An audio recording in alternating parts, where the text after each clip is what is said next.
আমার শিশু মোহাম্মদ, এতিম মোহাম্মদ কি তোর কাছে আমানত দিয়ে গেলাম, তুই সুন্দর করে আমার এতিম মোহাম্মদকে শ্বশুর আব্বা জানের কাছে দিয়ে দিবি, আর আমার সালাম জানাবি রে। আর বলবে বৌমা তোমাকে সালাম জানাইছে, তোমার ছেলের কাছে রয়ে গেছে, তিনি আর আসবে না। এ মুসলমান, মার পরে দাদা কিছুদিন লালন পালন করলেন, দাদাও চলে গেল, চাচার কাছে দিয়ে গেল। সুবহানাল্লাহ। আল্লাহর পয়গম্বরের বহিরাগত আশ্রয় হলো চাচা আবু তালিব, আর ভিতরগত আশ্রয় হলো আম্মা জান খাদিজাতুল কুবরা রাদিয়াল্লাহু তাআলা। মনের দুঃখ যখন হয় হেরা গুহায় হযরতে জিবরাইলের সঙ্গে দেখা, জিবরাইল আয়াত নিয়ে নাযিল হয়েছে। আল্লাহর হাবিবকে ডাক দেয়া কই, ইকরা ইয়া মুহাম্মদ, এ মুহাম্মদ আপনি পড়ুন। আল্লাহর হাবিব জবাব দেন, মা আনা বিকারি, আমি কি করে পড়বো, আমি তো কারো কাছে শিক্ষা অর্জন করি নাই। চাপ দিয়া কয় পড়তে হবে। সুবহানাল্লাহ। কেমন ফেরেশতা চাপ দিছেন, যার গায়ে 600 পর লাগানো আছে, একটা পর দিয়ে যদি পৃথিবীর মধ্যে আঘাত করে, সেকেন্ডের মধ্যে গোটা পৃথিবীটা উলট পালট হয়ে যায়। তিনি পয়গম্বরকে চাপ দেয়া কয়, ইকরা ইয়া মুহাম্মদ। একবার নয় রে, দুইবার নয়, তিনবার। আল্লাহ নবী নিজে কয়, মনে হচ্ছিল আমার জানটা বাহির হয়ে যাবে। সুবহানাল্লাহ বলেন। এ মুসলমান, ভালো করে শুনে রাখেন, গায়ে 107.8 তাপমাত্রা চলে আসছে, জ্বর চলে আসছে। আম্মা জান খাদিজাতুল কুবরাকে ডাক দিয়া কই, খাদিজা জাম্মিলুনি জাম্মিলুনি। এ খাদিজা, এত পরিমাণে জ্বর আসছে রে খাদিজা, কম্বল দিয়া জড়ায় দাও। লাকাদ খাশিতু আলা নাফসি, খাদিজা মনে হয় রে আমি আর বাঁচব। কার কাছে বলবো খাদিজা? জাবালে নূরে গিয়েছিলাম, জাবালে নূর থেকে আবার নিচে নেমে হেরা গুহায় গিয়েছিলাম, কোনো মানুষ নাই রে, কেউ নাই, নির্জন এলাকা। আল্লাহর ফেরেশতা চাপ দিয়েছে রে খাদিজা, চাপ সহ্য করতে পারি না, মনে হয় আমি আর বাঁচব। কিন্তু মা না, কার কাছে ব্যথার কথা? বাবা নাই রে, বাবা থাকলে বাবার কাছে শেয়ার করতাম, দাদা নাই, কেউ নাই। খাদিজা তাই তোমার কাছে শেয়ার করলাম। হযরতে খাদিজাতুল কুবরা রাদিয়াল্লাহু তাআলা আনহা পয়গম্বরকে সান্ত্বনা দেয়া কয়, লা ইউখজিকাল্লাহু আবাদা। আল্লাহু আকবার। মরে না পয়গম্বর, আল্লাহর কসম করে আমি বলতে পারি রে, আপনার মতো মহামানবকে আল্লাহ কোনদিন অপমান করবেন। সুবহানাল্লাহ। খাদিজা সান্ত্বনা দিল। মক্কার সকল কাফেররা একত্রিত হয়ে আবু তালেবের কাছে আয়েশা কয়, আবু তালেব ভাতিজারে কি করে থামাইবা থামাও। ঘরে ঘরে দ্বন্দ্ব, একজন আওয়ামী লীগ করে আরেকজন বিএনপি করে, কথা কয় না। রাজনৈতিক দ্বন্দ্ব, একজন কাফের আরেকজন মুসলমান, কথা কয় না। সুতরাং এই দ্বন্দ্ব দেখতে চাই না, মিট করো। এই দ্বন্দ্বটা লাগাইছে তোমার ভাতিজা, কথা কয় না। সুতরাং তোমার কাছে দিলাম, তুমি যদি সঠিক সিদ্ধান্ত না নিতে পারো, তাইলে কিন্তু অ্যাকশন, ডাইরেক্ট অ্যাকশন। আর ভাইরা, চাচা আবু তালেব আল্লাহর হাবিব কি ডাক দেখায়, ভাতিজা মক্কা সবাই আমার কাছে আসছে, প্রস্তাব হলোই সবার সাথে তো আমি পারবো না, দরকারটা কি ভাতিজা? তোমার ধর্ম নিয়ে তুমি থাকো, এদেরকে এদের ধর্ম পালন করার জন্য ছেড়ে দাও। আল্লাহর হাবিব ডাক দিয়া কয়, চাচা গোটা বিশ্ব যদি আমার বিরুদ্ধে চলে যায়, কেউ যদি আমার পক্ষে না থাকে চাচা, যতক্ষণ পর্যন্ত গায়ে একটা পশম আছে ততক্ষণ পর্যন্ত কলমার দাওয়াত থেকে এক চুল পরিমাণ পিছপা হব না। আর জোরে আল্লাহু আকবার বলেন। চাচা কিন্তু কাফের, কিন্তু ভাতিজাকে কি সাহস দিয়েছে, ওয়াল্লাহি লা ইয়াসিলু ইলাইকা বিজামইহিম, ওয়াল্লাহি লা ইয়াসিলু ইলাইকা বিজামইহিম হাত্তা উসিদা বিতুরাবি দাফিনা ওয়া নাদাউল মাওয়াজিনাল কিসতা লিয়াউমিল কিয়ামা ফালা তুযলামু নাফসুন শাইআ وإن كان مثقال حبة من خردل أتينا بها وكفى بنا حاسبين। আল্লাহ বলেন কিয়ামতের কঠিন ময়দানে ইনসাফের আদালত কায়েম করব, যেখানে কোনো রকমের বেইনসাফি হবে না, দুই নাম্বারি হবে না। এই দুনিয়ার মানুষ তোমরা যখন আদালত বানাও, নির্দোষ মানুষকে তোমরা ফাঁসির কাস্তে ঝুলাও, কথা বলেন ঠিক কিনা?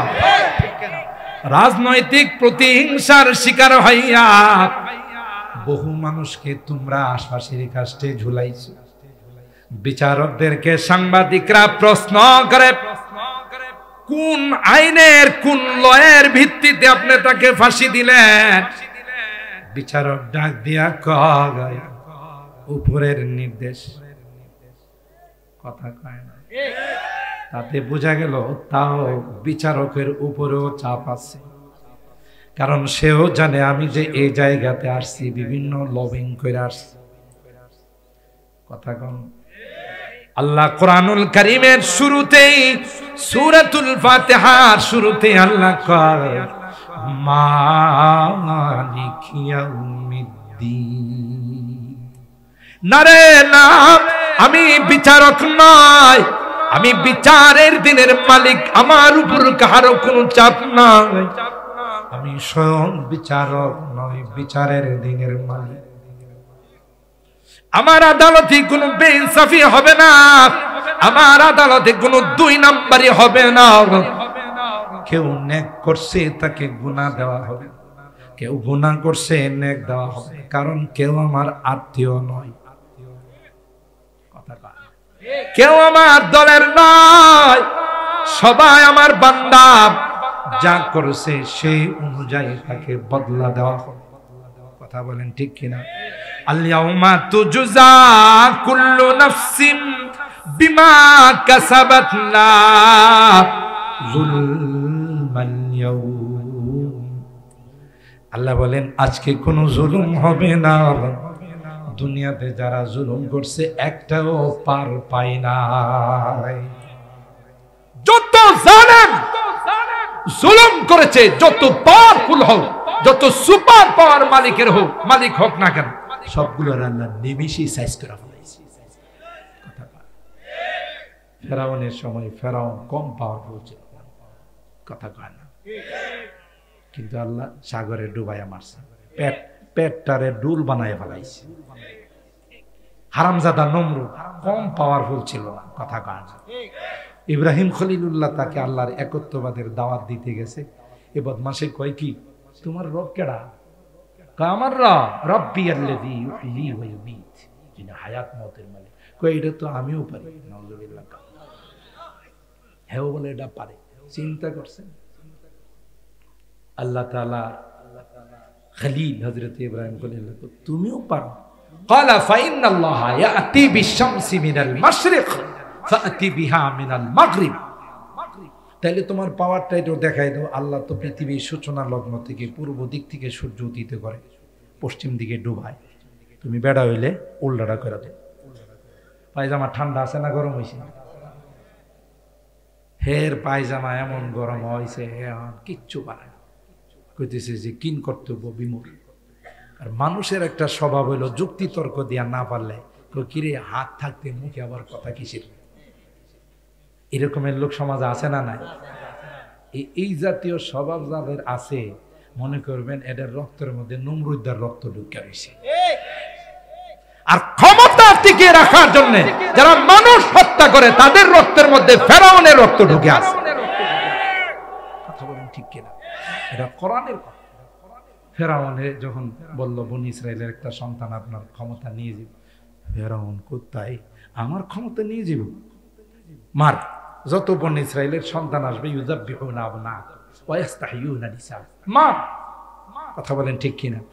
মায়েরা লাভ হইল কই থেকে? যার জন্য মারছে হে কুলে ওইটা দাড়ি ধরে এমন থাফরা দিছে, কথা কয় না, কই পরে পারে না না পারে এখনই প্রতিশোধ নিয়ে আনি। কথা বলেন ঠিক কিনা? আল্লাহ যদি কাউকে সহযোগিতা করে কেউ পারবে? ঠিক মক্কার আবু জাহেলের গোষ্ঠীরা যখন দেখে দলে দলে মানুষ আল্লাহ নবীর আখলাক আর চরিত্র দেখে মুসলমান হয়ে যাচ্ছে, তখন এরা সিদ্ধান্ত নিল আবু জাহেলের নেতৃত্বে না, এই নরমে আর কাম হইব না, সবাই মিলে মুহাম্মদের হত্যা করত। দেখছেন নি কারবারটা? এটি সব এক রক্তের, সব কি এক রক্ত। অথচ তাদের জানা নেই যে মুহাম্মদের দায়িত্ব কে নিছেন। যার চেহারা মুবারক দেখে দূরের থেকে মানুষগুলো আয়েশা কয় লাইসাল ওয়াজহু হাদাল ওয়াজহু লাইসা বিওয়াজহিন কাযাব, এটা কোনো মিথ্যুক মানুষের চেহারা হতে পারে। ঠিক কিনা বলেন? জব হুসন থা উনকা জলওয়ানুমা अनवार का आलम क्या होगा, हर कोई फिदा है बिन देखे दीदार का आलम क्या होगा।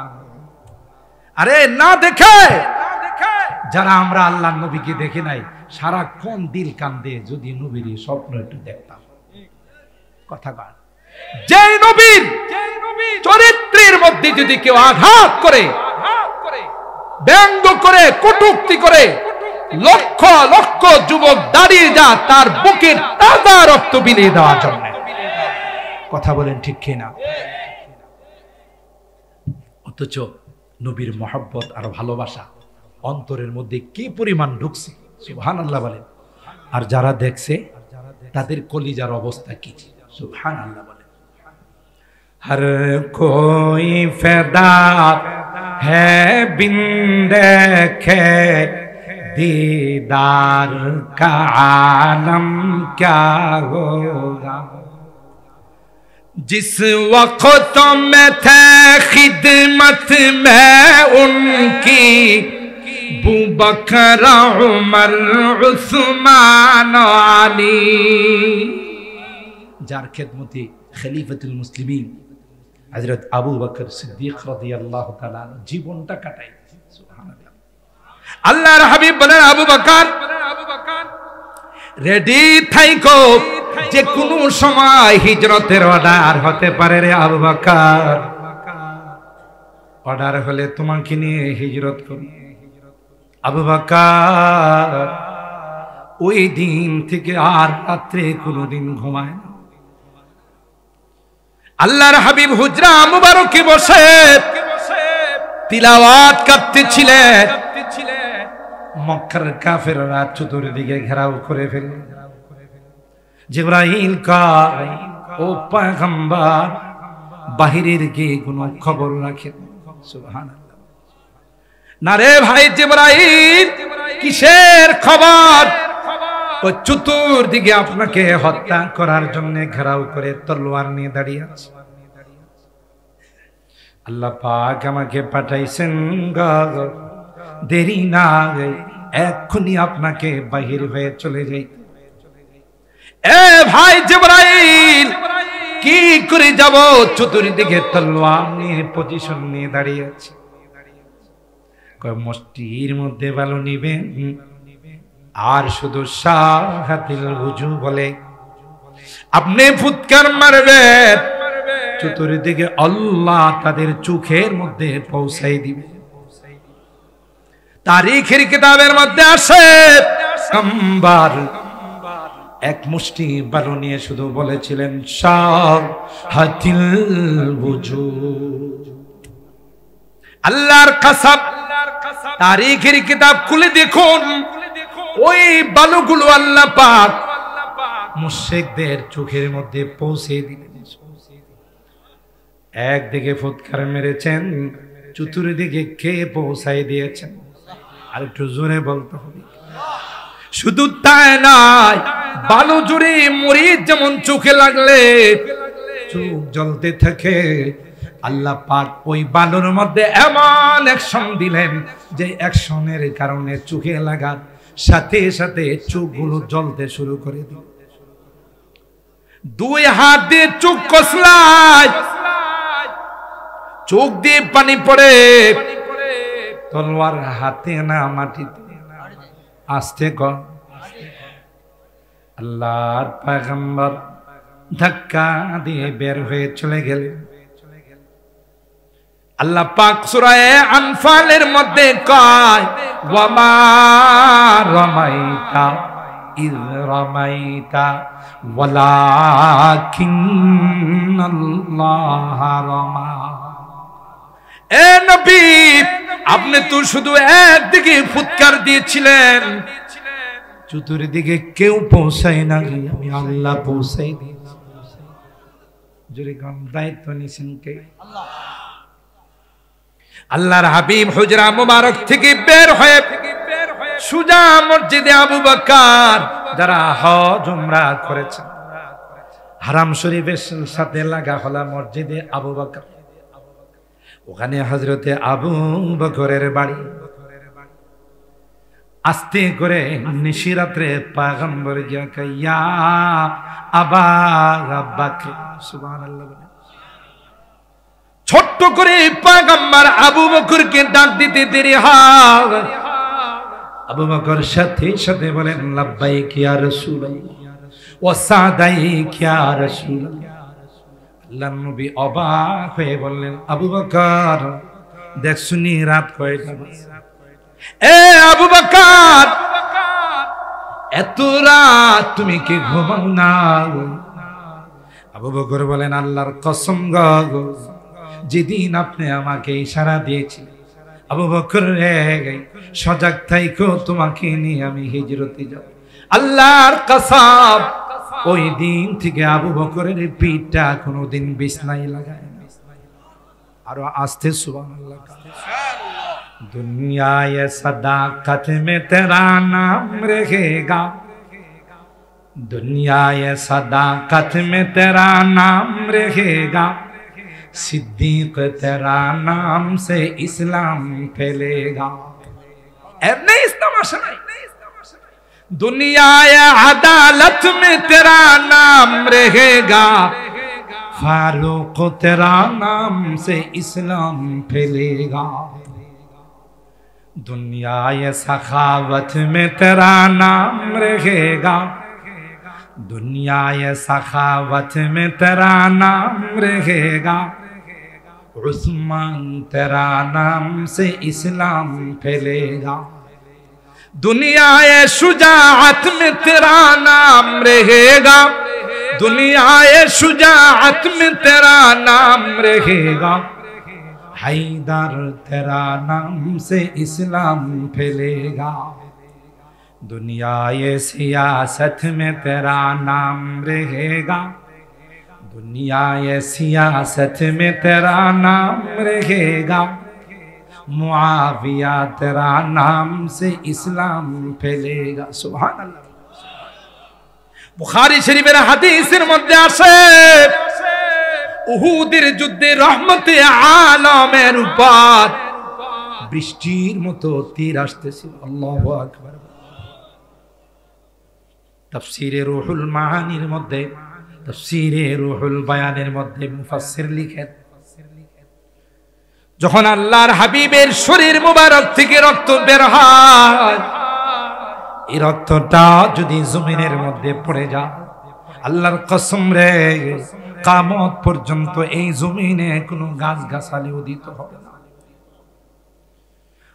তায়েফের যুবকরা যখন আমার হাবিবকে রক্তাক্ত করেছিল, উহুদের ময়দানে যখন দান্দান মোবারক শহীদ করেছিল, আল্লাহ পাক জিবরাইলকে ডাক দেয়া কই, জিবরাইল রে, আর দেরি করিস না, আমার হাবিবের রক্ত যদি জমিনের মধ্যে পড়ে যায়, কিয়ামত পর্যন্ত এই জমিনে কোনো গাছ হবে না। যা যা গিয়ে আমার হাবিবের রক্তটাকে আকাশের মধ্যে উড়িয়ে দে। কথা বলেন ঠিক না বেঠিক? कर दिया जंग उहद में मुस्तफा दंदा शहीद, कर दिया जंग उहद में मुस्तफा दंदा शहीद, ये शरीयत ये तरीकत हमको मिलने के लिए, আমাদের জন্য। কথা বলেন ঠিক না? हजरत अबू तलहा का फिदा का भी उम्मी ला तुशरिफ, ও পয়গম্বর, আপনার উপর আমার মা বাবা কুরবান। সুবহানাল্লাহ। আপনি মাথা মোবারক উঠাবেন, বৃষ্টির মতো কাফেরদের তীর আসছে। হযরত আবু তালহা আল্লাহর পয়গম্বরের সিনা মোবারককে তার সিনার সঙ্গে জড়াইয়া কয়, নাহারি দুনা নাহারি কা ইয়া রাসূলুল্লাহ,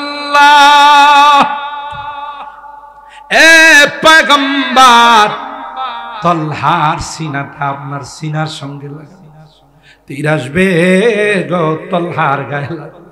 আপনার গায়ে একটা তীর তলহার গায়ে যতক্ষণ এক ফোঁটা রক্ত আছে পড়তে দেব না। আল্লাহু আকবার। নাহারি দুনা নাহারি কা ইয়া রাসূলুল্লাহ। এই ছিল সাহাবায়ে কেরাম, যারা নিজের জান কুরবান করে দিয়েছেন, নিজের জীবন বিসর্জন করে দিয়েছেন। আর আমরা সেই নবীর রেখে যাওয়া আদর্শ, সেই নবীর রেখে যাওয়া তার কোরআন, আমরা যদি কোনো কারণে এটাকে হারিয়ে ফেলি, আমাদের কাছ থেকে যদি সে বিলে চলে যায়, কি জবাব দেব আমরা আল্লাহর দরবারে? কথা বলেন ঠিক কি?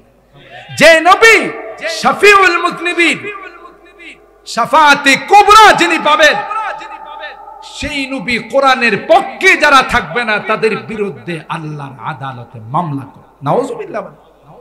وقال الرسول يا ربي إن قوم اتخذوا هذا القرآن مهجورا। আল্লাহ বড় কষ্ট করে সাতিয়ানের জমিনে কোরআন রেখে আসছিল, কিন্তু সাতিয়ানের মানুষ কোরআনকে ছেড়ে দিয়েছে। আজকে তার বিরুদ্ধে আমি মামলা করব। কথা বলেন ঠিক না বেটি? কি হবে অবস্থা? কথা বলেন ঠিক কিনা? وقال الرسول يا ربي إن قوم اتخذوا هذا القرآن مهجورا। কি হবে অবস্থা? চিন্তা করা দরকার। কিছুই যাবে না, চাকরি বাকরি টাকা পয়সা বিল্ডিং কিছুই যাবে না, এই কোরআনের মহব্বত কবরে যাবে। মনে আছে আল্লাহর আদালতে ব্যারিস্টারের দরকার আছে, মনে আছে কিনা? এই কথার থেকে শুরু করেছি। সুতরাং যে নবীর দরবারের খাদেম ছিল আবু বকর, ফারুক আজম, উসমান ইবনে আফফান, আলী মুর্তজা, শেরে খুদা আলী মুর্তজা, তখনকার সেই দরবারের রৌনকটা কেমন ছিল? সুবহানাল্লাহ। जिस वक्त में थे खिदमत में उनकी अबू बकर उमर उस्मान अली, उस वक्त रसूल अकरम की दरबार का आलम क्या होगा। जब हुस्न था उनका जलवा नुमा, अनवार का आलम क्या होगा। हर कोई फिदा है बिन देखे दीदार का आलम क्या होगा। কষ্ট বেশি হইতেছে, আবার আমার বদদুয়া দিতেছেন না। এই পোলাটা বয়াই একটা অঙ্গীকার লয়ে লইছে, এখন যে জাম হইটাও পারতেছি না। আল্লাহ আল্লাহ, আমার মুরব্বীরা কইছে এবার শেষে বয়ান করতে হইব। আমার আরেক জায়গায় আখিরি মোনাজাত ছিল, ওই বাডারের বুঝায়া মানায়া মাগরিবের পর থেকে এখানে বসে রয়েছি, এখানে সবকিছু দেখার জন্য। পরে মাঝখানে হুজুরের কাছ থেকে 1 ঘন্টার ছুটি নিছি, ওই এখানে কাটা কাটা 1 ঘন্টা করে ওরাও সব স্লোগান দিয়া উঠছে 1 ঘন্টার বয়ান আমাদের চলবে না। আমি যে না চললেও চলবে, কথা বলেন ঠিক কিনা? কারণ আমার মুরব্বীদের প্রাধান্য বেশি, ঠিক কিনা? মুহতারাম হাজিরিন, বলতেছেন যে আবু বকর সিদ্দিক, আবু বকর সিদ্দিকের মতো মানুষ যে দরবারের খাদেম, ওমর ইবনুল খাত্তাব যে দরবারের খাদেম, যে উমর মুসলমান হওয়ার পর কাফেরদের পাতলা পায়খানা শুরু হয়ে গেছে, কথা বলেন ঠিক কিনা? খানায়ে কাবার সামনে গিয়ে ওমর পরিষ্কার ঘোষণা দিলেন, কেউ যদি নিজের স্ত্রীকে বিধবা করতে চাও, সন্তানকে যদি এতিম বানাইতে চাও, বাপের বেটা হলে বুকের পাটা থাকে, আসো ওমর মুসলমান। ঠিক না বেটা? আল্লাহর হাবিব কাফেরদেরকে দাওয়াত দিলেন, তোমরা ইসলাম গ্রহণ করো। এই কাফেরের গোষ্ঠীর আয়সা কয়, পূর্ণিমার চন্দ্ররে 2 টুকরা করে যদি দেখাইতে পারো। আসলে কয় না, দেখতে নারী চলন বাঁকা, নাচতে না জানলে উড়ান বাঁকা। এটি সুন্দর সুন্দর কথা। হ্যাঁ নাচতে জানে না, কয় নাচ মুজে উড়ানটা দিবে হয়েছে, আসলে হ্যাঁ নাচতেই জানে না, কথা বলেন ঠিক কিনা? হেরা আসলে মুসলমান হইব না, এটা খাতাম আল্লাহু আলা কুলুবিহিম। আল্লাহ কই নবী এদের পিছনে মেহনত করে লাভ নাই, কামারের দোকানে কোরআন পড়া লাভ নাই, কথা বলেন ঠিক কিনা? এটি মুসলমান হইব না। কিন্তু আপনারা খালি খালি পেরেশান করেন, মোহাম্মদ পূর্ণিমার চন্দ্রটাকে যদি 2 টুকরা করে 2টা পাহাড়ে ফালাই দিতে পারো, তাইলে মনে করবো তুমি আসলেই নবী। আল্লাহ নবী কই মানবা? যদি করতে পারি, হ্যাঁ মানবো না। আল্লাহর কাছে ফরিয়াদ করলেন, আল্লাহ আপনি একটু কইরা দেন। আল্লাহ কয় আপনি আমার কাছে চাইবেন, আমি দিব না, এটা হতে পারে? সুবহানাল্লাহ। কান সাআতিশ শাজার নাতাকাল হাজার শুক্কাল কামারু বিইশারাতিহি। আল্লাহর হাবিবকে বললেন, পয়গম্বর শাহাদত আঙ্গুলি দিয়া পূর্ণিমার চন্দ্রকে আপনি ইশারা করুন।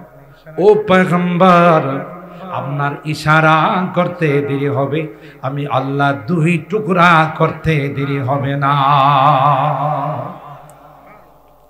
খন্দকের যুদ্ধের মধ্যে পয়গম্বর খন্দক খোঁড়ার জন্য যারা হজ উমরা করতে গিয়েছেন, মদিনার চতুর্দিকে খন্দক, সাহাবায়ে কেরামদেরকে নিয়ে খন্দক খুঁড়তে খুঁড়তে সূর্য মামা বিদায় হয়ে যাইতেছে। সুবহানাল্লাহ।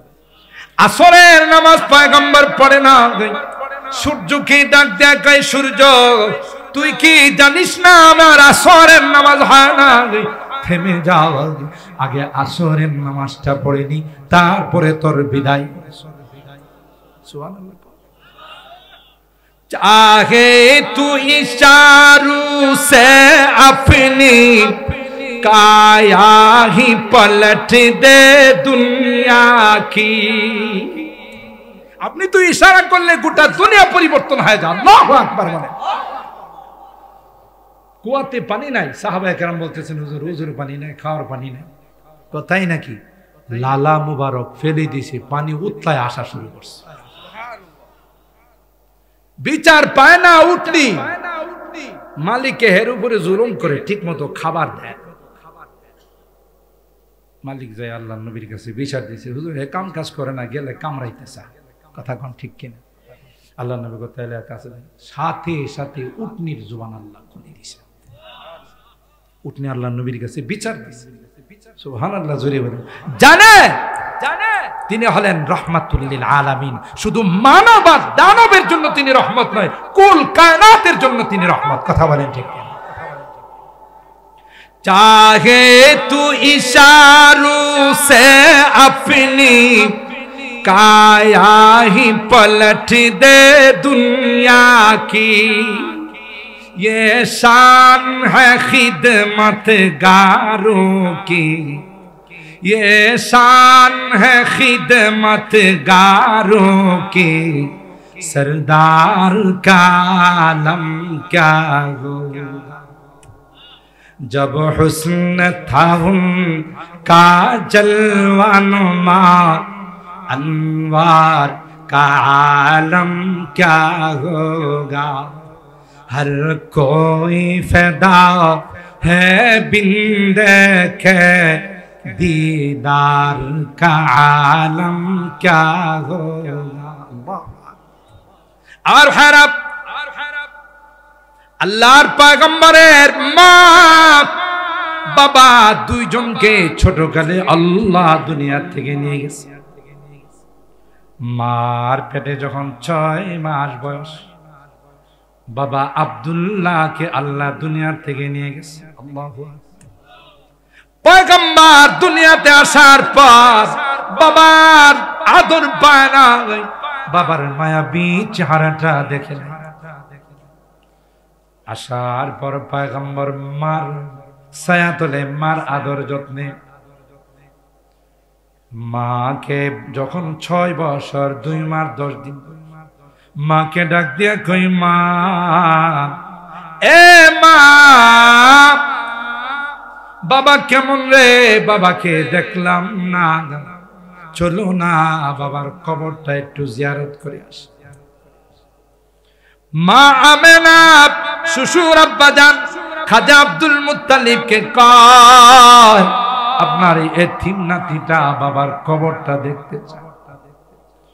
শ্বশুর আব্বাজান কই, মা রে, কবরটা তো অনেক দূরে, আরওয়া নামক জায়গা, তুমি মেয়ে মানুষ একা যাইবা কেমন?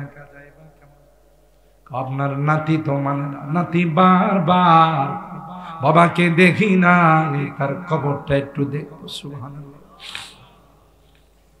তারিখের কিতাবের মধ্যে আসে, খাজা আব্দুল মুত্তালিব বললেন, মা একা যেও না, উম্মে আইমান দাসীকে সাথে করে নিয়ে যাও। সুবহানাল্লাহ। কারণ সফরের আদব হলো রফিকে সফর, সফরের একজন সঙ্গী থাকা, না হয় পকেট মাইরা মলম পার্টি।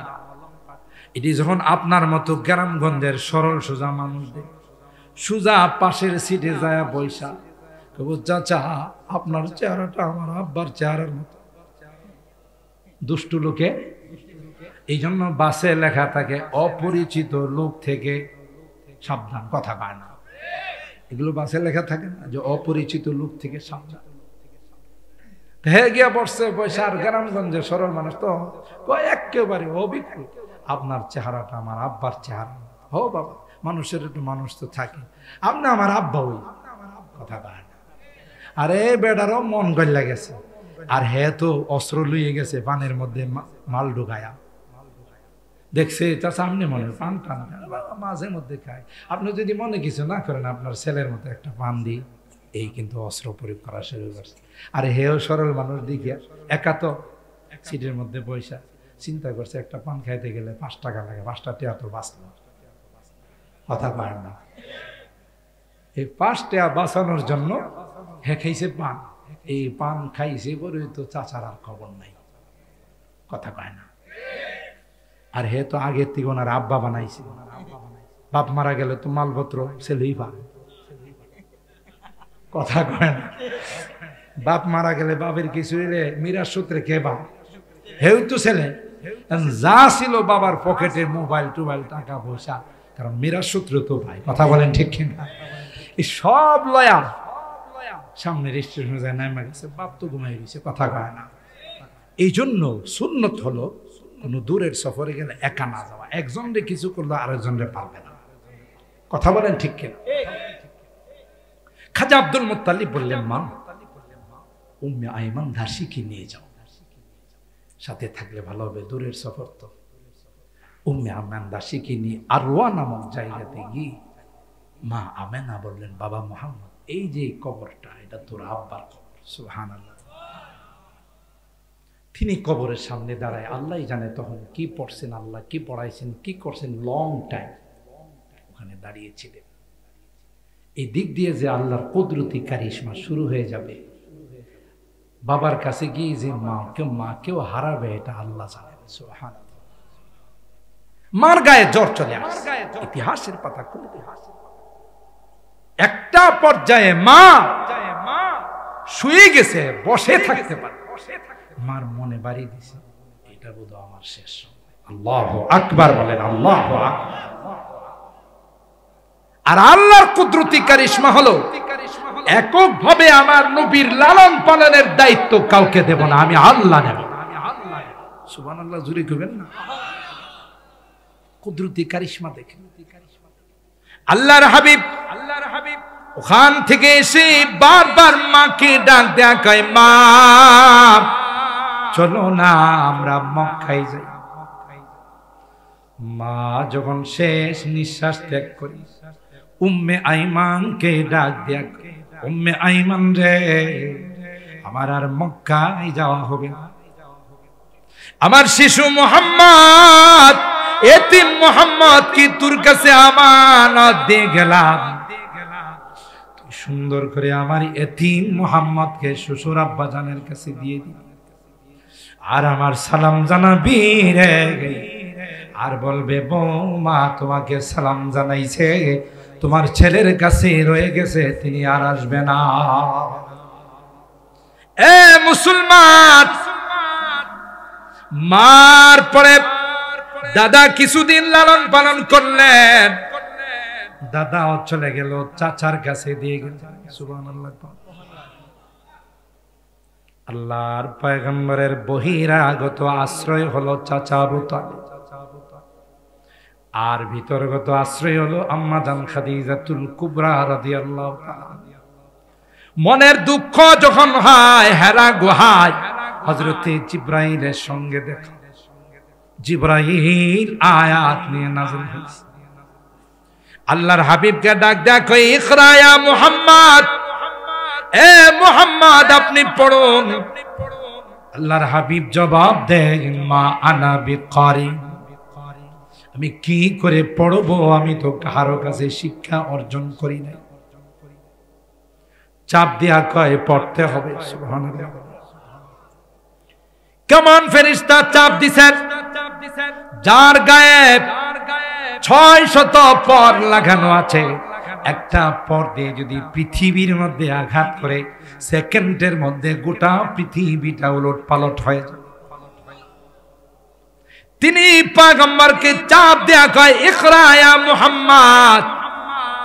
একবার নয় রে, দুইবার নয়, তিনবার। আল্লাহ নবী নিজে কয়, মনে হচ্ছিল আমার জানটা বাহির হয়ে যাবে। সুবহানাল্লাহ বলেন। এ মুসলমান, ভালো করে শুনে রাখেন, গায়ে 107.8 তাপমাত্রা চলে আসছে, জ্বর চলে আসছে। আম্মা জান খাদিজাতুল কুবরা কে ডাক দিয়া কই, খাদিজা জাম্মিলুনি জাম্মিলুনি। এ খাদিজা, এত পরিমাণে জ্বর আসছে রে খাদিজা, কম্বল দিয়া জড়ায় ধর। লাকাদ খাশিতু আলা নাফসি, খাদিজা মনে হয় রে আমি আর বাঁচব। কার কাছে বলবো? খাদিজা, জাবালে নূরে গিয়েছিলাম, জাবালে নূর থেকে আবার নিচে নেমে হেরা গুহায় গিয়েছিলাম, কোনো মানুষ নাই রে, কেউ নাই, নির্জন এলাকা। আল্লাহর ফেরেশতা চাপ দিয়েছে রে খাদিজা, চাপ সহ্য করতে পারি না, মনে হয় আমি আর বাঁচব। কিন্তু মা না, কার কাছে ব্যথার কথা? বাবা নাই রে, বাবা থাকলে বাবার কাছে শেয়ার করতাম, দাদা নাই, কেউ নাই। খাদিজা, তাই তোমার কাছে শেয়ার করলাম। হযরতে খাদিজাতুল কুবরা রাদিয়াল্লাহু তাআলা আনহা পয়গম্বরকে সান্ত্বনা দেয়া কয়, লা ইউখজিকাল্লাহু আবাদা। আল্লাহু আকবার। মারে না পয়গম্বর, আল্লাহর কসম করে আমি বলতে পারি রে, আপনার মতো মহামানবকে আল্লাহ কোনদিন অপমান করবেন। সুবহানাল্লাহ। খাদিজা সান্ত্বনা দিল। মক্কার সকল কাফেররা একত্রিত হয় আবু তালেবের কাছে আয়েশা কয়, আবু তালেব, ভাতিজারে কি করে থামাইবা থামাও। ঘরে ঘরে দ্বন্দ্ব, একজন আওয়ামী লীগ করে আরেকজন বিএনপি কথা কয় না।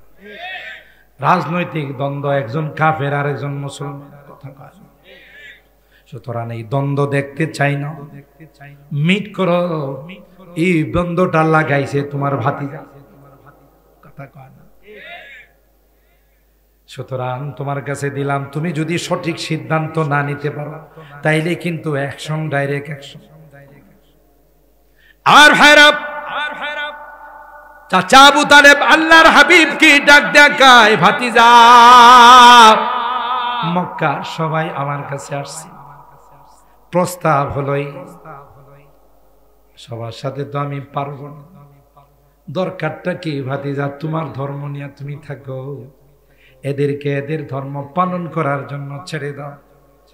আল্লাহর হাবিব ডাক দেয়া কয়, চাচা গোটা বিশ্ব যদি আমার বিরুদ্ধে চলে যাক, কেউ যদি আমার পক্ষে না থাকে চাচা, যতক্ষণ পর্যন্ত গায়ে একটা পশম আছে ততক্ষণ পর্যন্ত কলমার দাওয়াত থেকে এক চুল পরিমাণ পিছপা হব না। আর জোরে আল্লাহু আকবার বলে। চাচা কিন্তু কাফের, কিন্তু ভাতিজাকে কি সাহস দিয়েছে, ওয়াল্লাহি লা ইয়াসিলু ইলাইকা বিজামইহিম, ওয়াল্লাহি লা ইয়াসিলু ইলাইকা বিজামইহিম হাত্তা উসিদা বিতুরাবি দাফিনা। ভাতিজা শোনো, আমি কুরাইশের সন্তান, হাশেম গোত্রের সন্তান। সুবহানাল্লাহ বলেন। আল্লাহর কসম করে বললাম, গোটা বিশ্ব যদি একত্রিত হয়, গোটা মক্কা শক্তি যদি একত্রিত হয় তোমাকে কিছু করার জন্য আসে, আর আমি আবু তালেব বেঁচে যদি থাকি, আমার গায়ে একটা পশম থাকে, একটা বাপের পেটেও তোমার গায়ে হাত দিতে পারবে না। তখনকার সময়ে, বিপদের সময় এই জাতীয় সাহসী কথাবার্তা বলা, এটা কি চারটিখানি কথা মনে করছি? এদিক দিয়ে বাহিরে ট্যাকেল দিয়েছেন চাচা, আর ভিতরে সান্ত্বনা দিয়েছেন আম্মাজান খাদিজাতুল কুবরা। আল্লাহ তাআলার কুদরতি কারিশমা, একই বছর দুইজনকে নিয়ে গেছেন। সুবহানাল্লাহ। এটাকে আমুল হুজুন বলে তারিখের ভাষায়, যে পেরেশানির বছর। আল্লাহ নবী বলেন, আহা, বাহিরের চাচাও চলে গেল, ভিতরের আমার সহধর্মিনী খাদিজাও চলে গেল, মনটা খুব খারাপ। দেখেন না, বাচ্চা কাচ্চারা বাবা মারা গেলে, মা মারা গেলে শুধু তাদের স্মৃতিগুলো ধরে ধরে, এটা আমার আব্বা যায় নামাজ, আমার আব্বা এখানে বসে নামাজ পড়তেন, আমার আব্বা এই রুমের মধ্যে শুইতেন, আমার আম্মা এখানে বসে নামাজ পড়তেন, আহা মার কাপড়টা রয়ে গেছে। এগুলো দেখে আর যার যার করে চোখের পানিগুলো ছাড়ে। কথা বলেন ঠিক কিনা? আমার মনে আছে, আমার চাচা ডাক্তার শরীফের আব্বা যখন মারা গেছে, আমরা তখন হেফসখানায় পড়ি। এই যে টল ফিগার ছিল, আপনারা তো জানেন, যারা দেখছেন। আমাদের এই চাচা হিলটেক্সের মধ্যে, এই যে যারা বিদ্রোহী তাদের ব্রাশ পায়ারে শরীরটাকে জারজার করে ফেলাইছে। নিঃসন্দেহে দেশের জন্য যারা শাহাদত বরণ করে এরা শহীদ, তার মধ্যে কোনো সন্দেহ নেই। কথা বলেন ঠিক কিনা? কারণ এরা দেশের জন্য, নিজের ব্যক্তিগত জন্য হিলটেক্সের মধ্যে বিদ্রোহীদের সাথে যুদ্ধ করে তিনি শাহাদত বরণ করেছেন। তখন এরা দুইজনই ছোট, শরীফ আরিফ এরা ছোট। এদের কান্না মুরব্বীরা তাদেরকে ধরে ধরে থামাইছে, দেখো দেশের জন্য গৌরব। সব বিশাল সেনাবাহিনীর বহর আসছিল, আপনারা দেখছেন সেনাবাহিনীর বহর আসছিল, সাতিয়ান গ্রাম কালো হয়ে গেছে। তাকে সম্মাননা দেওয়ার জন্য, গার্ড অব অনার দেওয়ার জন্য একজন সৈনিক, সাহসী সৈনিক। আজকেও বর্তমান বিশ্ব, বাংলাদেশের সৈনিকরা বিশ্বের যেখানে শান্তি মিশনে যায়, এরা সবচেয়ে বেশি সুনাম করে। কথা বলেন ঠিক কিনা? আপনারা রাজনীতি মনে করেন না। এই যে আমার দেশের যে বর্ডার গার্ড ছিল, তখন ছিল বিডিআর, এখন হলো বিজিবি। ভারত যে আমাদের কত বড় বন্ধু, একটু টাচ দিতেছি বুঝার জন্য। রাগ করেন না কেউ। আমি ওই দিন গোপালগঞ্জ বলে আসছি, আমার গোপালগঞ্জে এখনো এই পর্যন্ত 4-5টা 8-10টা মাহফিল আমার অনেকে নিষেধ করছে গোপালগঞ্জে যায় না। গোপালগঞ্জের সবাই কি খারাপ নাকি? কথা কয় না। গোপালগঞ্জে অনেক ভালো মানুষ আছে, যারা কট্টর ছিল তাদের হিসাব ভিন্ন। গোটা গোপালগঞ্জের বিশাল বিশাল মাহফিল আমি কথাগুলো বলে আসছি যে বুঝেন যে ভারত আমাদের বন্ধু ছিল না, শত্রু ছিল।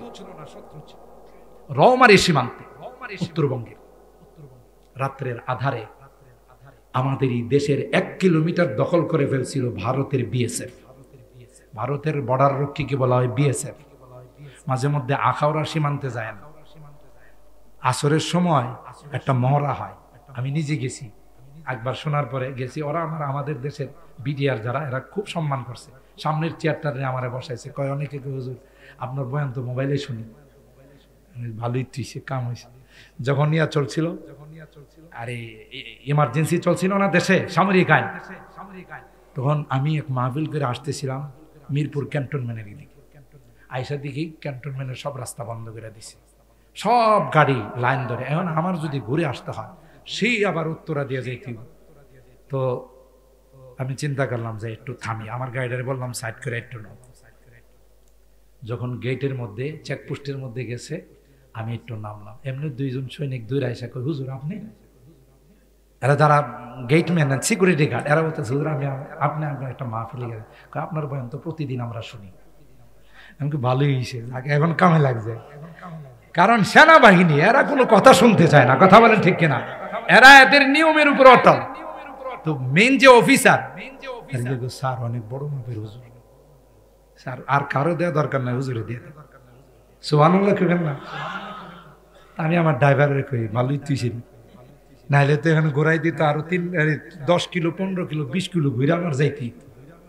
কথা বলেন ঠিক কিনা? তা আমারে ওখানে দিছে। আমার হচ্ছে হলো যে দেখি 2 দেশের যে মহড়া হয়, একটু দেখি। আল্লাহর কসম করে বললাম, আমি হানিস হব না।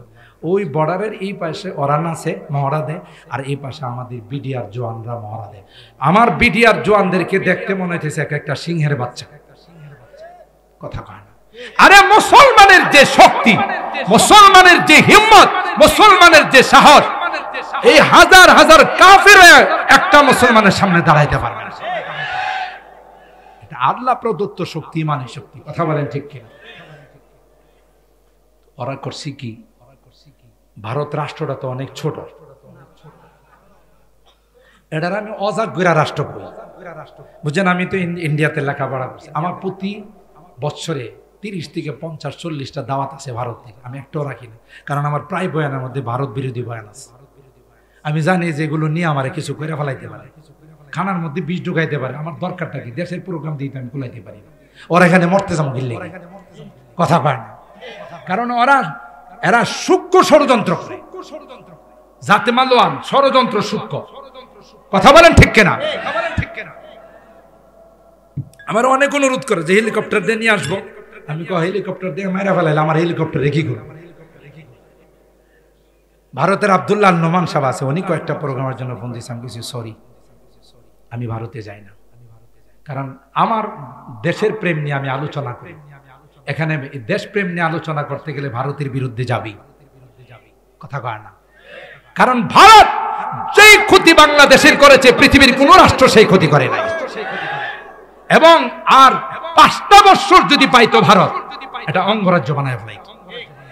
বাঙালি বলে, বাংলাদেশি বলে আমাদের পরিচয় দেওয়ার কোনো অবকাশ থাকে। রাগ করেন না, আগে বলছি যারা রাজনীতি করেন, আপনি আপনার রাজনীতি করেন, বাস্তবতা উপলব্ধি করেন। আর কোরআনে বলছে যে অমুসলিম মুসলমানের বন্ধু হতে পারে না। কার কথা মানবেন আপনি? আমার কথা মানবেন না কোরআনের কথা মানবেন? কোরআনের ভক্ত। তো যাই হোক, এরা আমার দেশের উপরে তাদের শকুনের নজর, বদনজর।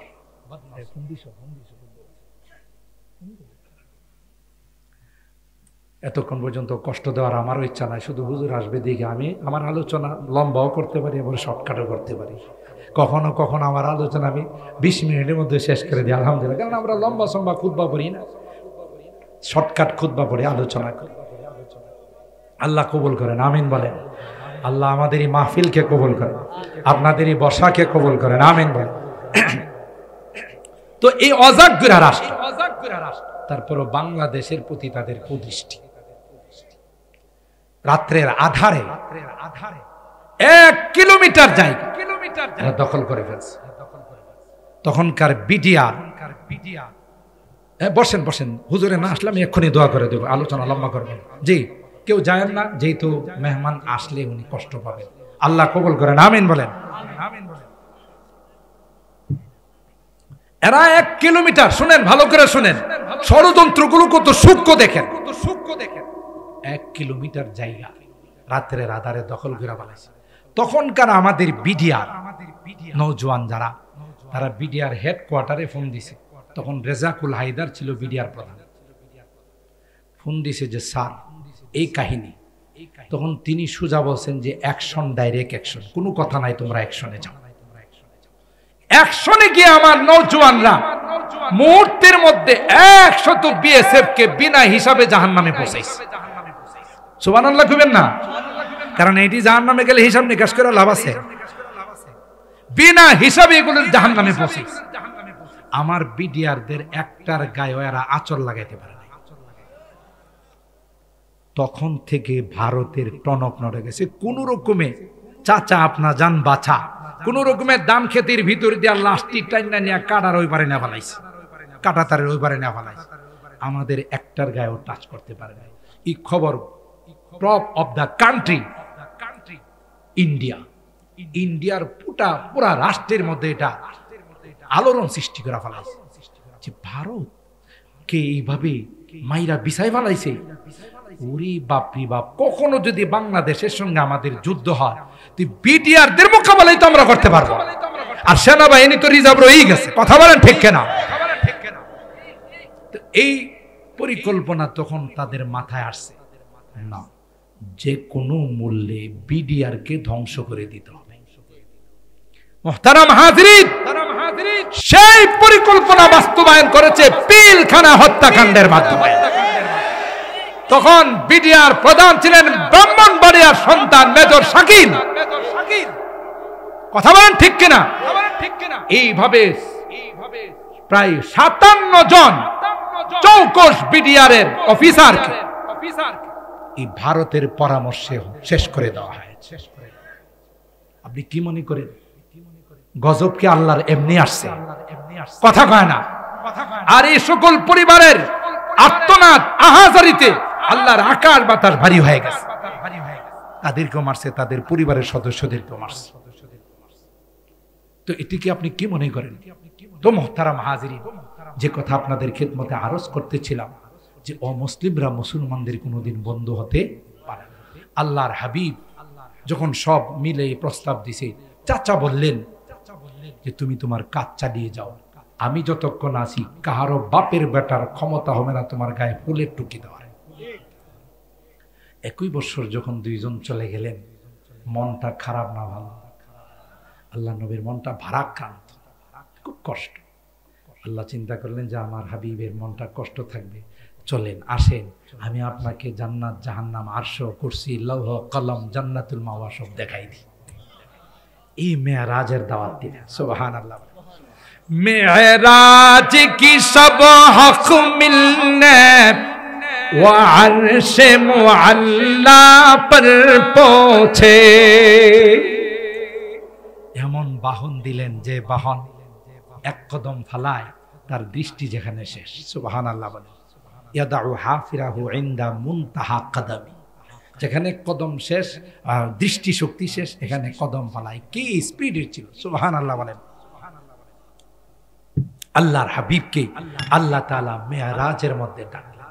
মেরাজ কি সব হক মিলনে ও আরশে মুআল্লা পর পৌঁছে, রফতার का आलम क्या होगा, गुफ्तार का आलम क्या होगा, जब हुस्न था उनका जलवा नुमा, अनवार का आलम क्या होगा, हर कोई फिदा है बिन देखे दीदार का आलम क्या होगा। আল্লাহ আমার আলোচনা শেষের দিকে হুজুর চলে আসবে, আশা করতেছি না আসলে এক্ষুনি দোয়া করব। আমি যে বিষয়টা আপনাদের খেদমতে আরজ করতেছিলাম যে আল্লাহর আদালতে দাঁড়াইলে ব্যারিস্টারের দরকার আছে না নাই?